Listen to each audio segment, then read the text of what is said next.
Now, the real wage is constrained, and it actually even falls just a little bit. So for the first time in U.S. history, again, because of the changes that we talked about, the real wage is not rising. It's actually, at best, constant, and it actually falls a little bit for the American worker. So we have a wage depression for almost 40 years in the United States. Not to mention, no one really talks about it. It's a remarkable fact that this decline in the real wage of workers compared to the rising real wage prior to the 1980s, prior to President Reagan, is a remarkable change in the United States, which draws not too much analysis. At the same time, this continues to fall, in part because of these cheap Chinese wage goods, but also the continual rise in the productivity of labor. Hence, the S over V kind of takes off in the United States, this time around because of the decline in the real wage added to this decline in the unit value of wage goods. So this is a dramatic increase in the rate of exploitation in the United States, which in a sense you can see from the rising gap between the black and the red lines. Okay? What this is this rising S over V.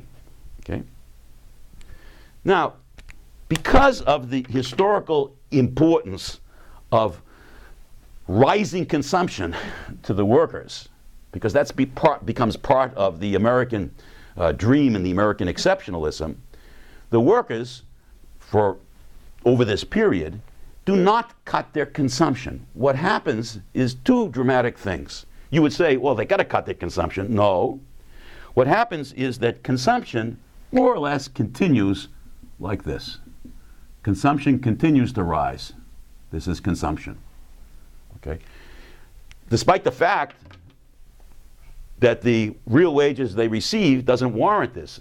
And the reason why consumption rises for workers are two. Number one, everybody in the family goes to work. So mommy, daddy, grandpa, grandma, and so forth, everybody in the family starts to sell their labor power. And what becomes more and more important in the United States is the family wage.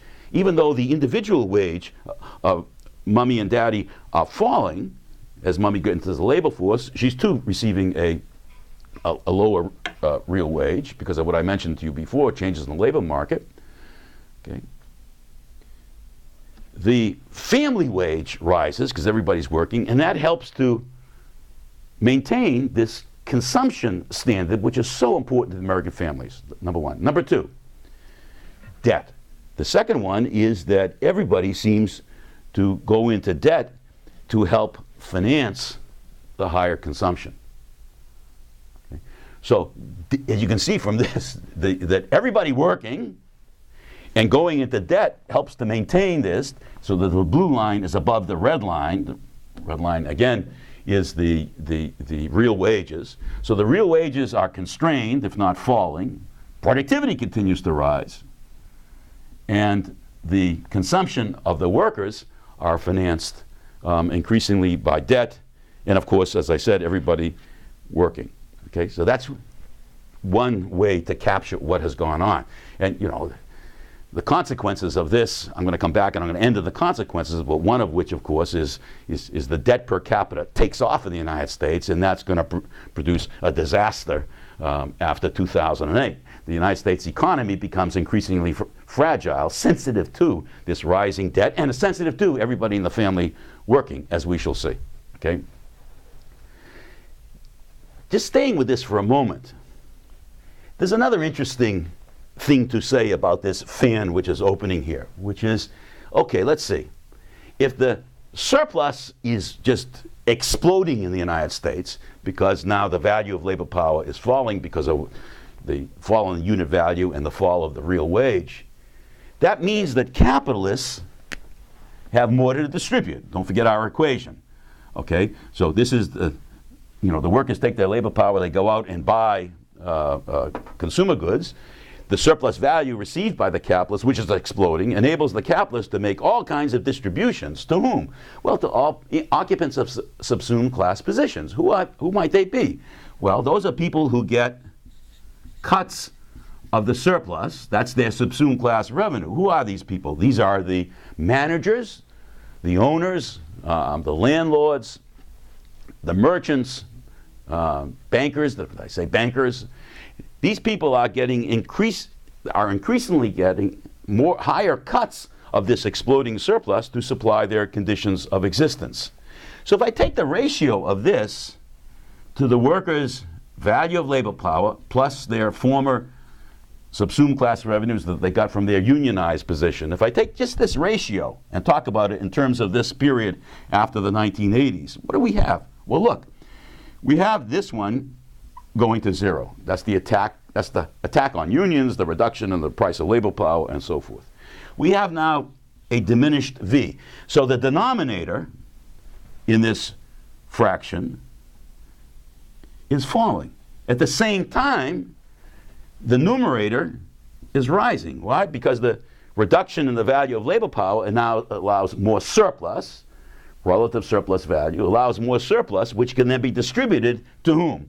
To the top managers of the corporation, to the owners of the stock, to the bankers, to the owners of Walmart, and so forth. And so you have a rising ratio of the incomes in the numerator to the occupants of subsumed class positions, and a falling income to the workers. And all of a sudden, Americans begin to recognize a radically changed income distribution. So this is reflected in the changed income distribution that everyone wants to talk about, or a lot of people want to talk about in the United States. The U.S. income distribution tends to become more and more unequal.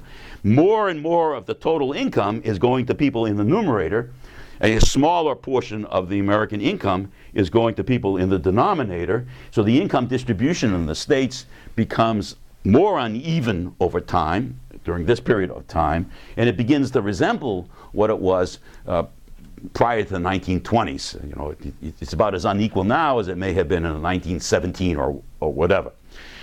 And this has dramatic consequences in the United States. For example, this uneven distribution of income as a result of what we have described is also reflected in a bifurcation of consumption in the United States. What that means is that the consumption of the workers in the denominator becomes constrained, other than debt and everybody in the family working, okay? So people in the denominator are struggling to maintain their consumption, buying their Chevrolet, going to buy their shirts at Walmart and so forth, whilst at the same time, people in the numerator are expanding their consumption,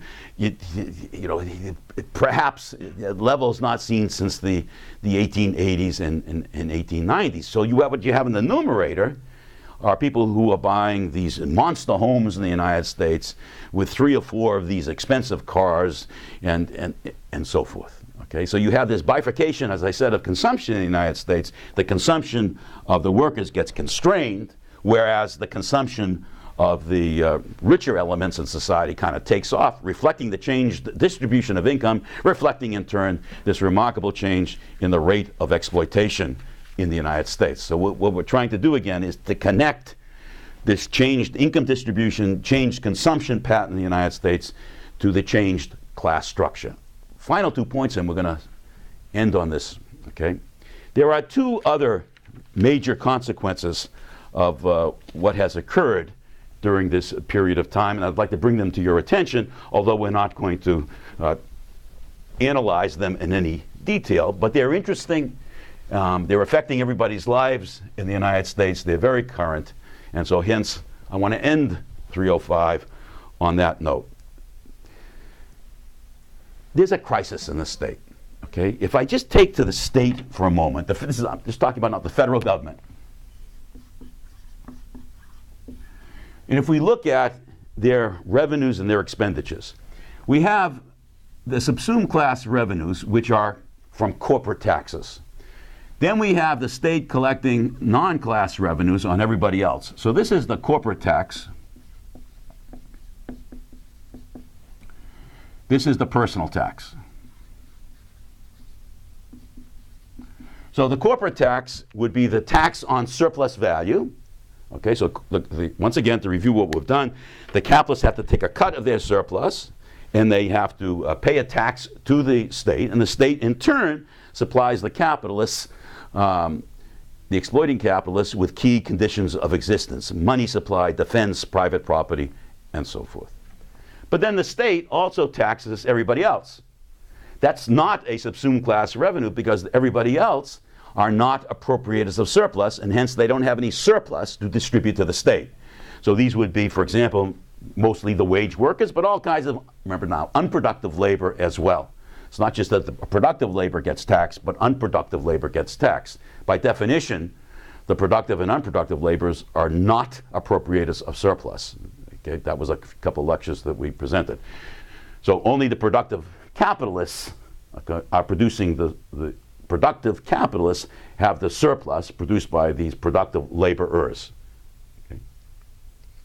The expenditures on the right-hand side, so this is the revenues from the state. The expenditures on the right-hand side would be all the expenditures that the state makes to help support the private capitalists, plus the expenditures that the state makes to help support all these non-class revenues, that the personal taxes that people pay. You know, defense expenditures, swimming pools and education for the public, welfare for the workers, welfare for the industrial capitalists, the farm subsidy, for example, and all kinds of other subsidies given to capitalists. What happens starting in the 1980s, again, to go back where we started, the corporate taxes get cut dramatically. Personal taxes get cut dramatically. So starting with President Reagan, there's a tax reduction which occurs, which is supposed to stimulate capitalism in the way that we described, and it does. There's no question that it does that. So you get a cut in the left-hand side, revenues fall. At the same time, expenditures rise. That is, defense expenditures rise. And you have then a inequality emerging, that is, deficits emerging, because you're reducing the left-hand side. At the same time, you're increasing this. And then people begin to, and no one's going to cut the defense budget. President Clinton does cut it a bit, but it quickly resumes its normal rise over time. And those are, once again, those are tanks and airplanes and so forth that the capitalists produce and sell to the federal government. And so a struggle emerges over these Y goods. And, you know, to just make this much more simple than what it is, the Republicans argue you got to cut this. The Democrats argue you can't cut. You got to maintain this, if not increase.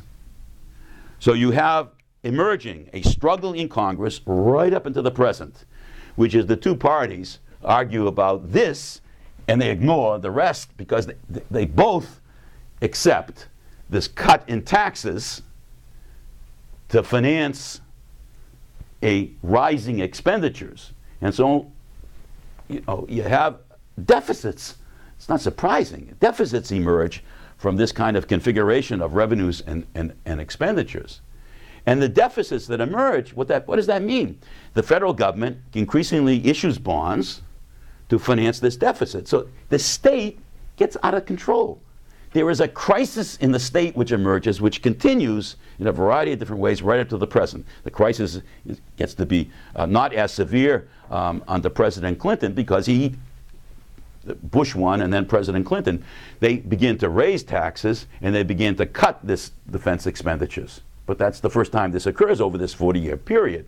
And hence that surplus that the government started to rise, which helped to reduce the deficit, that's eliminated by Bush II's tax cuts, and then the continued increase in expenditures. So these deficits, as I said, continue. The state is out of control. So I don't want to lose the big picture now.